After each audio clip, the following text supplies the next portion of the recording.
We're back with Bridgewater head football coach Mike Clark. Team coming off their home finale, lost to Guilford, where really things unraveled in a 3.5-minute span in the third quarter. You were only down 6 points at the time, but gave up 3 touchdowns in that span. Really some big mistakes in all 3 phases during that stretch, and things just got out of hand quickly. Well, I think the last 2 home games, you've seen that. The people that come in here in our conference, every team has enough firepower that if you're going to gift them, platter some things to them, they're going to take advantage of it and put us in a chase position. And there's no question. The turnovers on the plus side of the field in the kicking game and on offense, had a huge impact. You really can't be doing that to your defense. And then, our defense, is they're well aware. I mean, the explosion plays, particularly in the passing game early, where the quarterback was able to extend plays and really create on the broken play, is something that we just have to have the discipline to shut down. But I think what we have to try to do is we're able to ID, and really those are controllable things. When you talk about turnover and discipline and coverage, that we just really have to try to improve on. We got a huge challenge ahead of us, moving forward here, because our defense, and it's tough to be a defensive coach, I think, in this league, because you have to shift gears really on a week-to-week basis with what you're trying to see. And certainly going down to play W&L this weekend, it's a team we've defensed well in the past.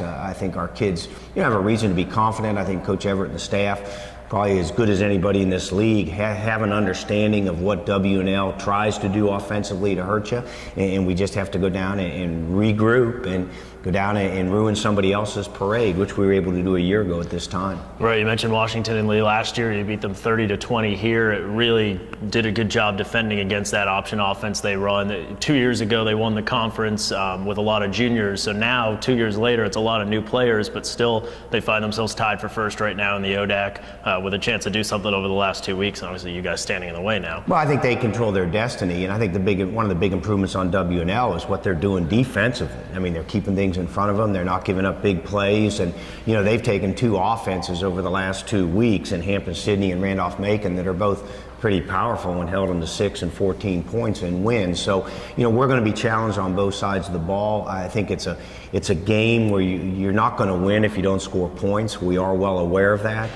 but I also think it's one that, hey, we've shown where we can compete against these guys. I think my hope is with our kids, if we're not careful, sometimes you're a 4-4 team that you feel like you're a 1-7 team, and in this business, to survive and succeed, you got to be able to dump baggage and keep looking ahead. And that's what we're going to try to do this weekend on the road here at Washington and Lee. And we've talked how you do have a lot of young players playing now in defense. Now you've had some injuries on the offensive line, so maybe some younger players have to step up there too. Like, what is just this team trying to build over these last 2 weeks? You can go 6-4, which would be an improvement on last year. Well, I think really we're on a week-to-week plan right now, and after that game, I think a lot of times players come up to me. I see a lot of people at homecoming, and late in the game, late in the day, as I was heading home, I ran into Matt Pisarcik, who was a very good quarterback here, and now in med school. He's been 2 years removed, and really in the conversation with Matt, he really said something that kind of hit home, and I shared it with the team on Monday. And Matt was a time in his career he played on 2 8-2 teams. I think he was on a 5-5 team and a 4-6 team.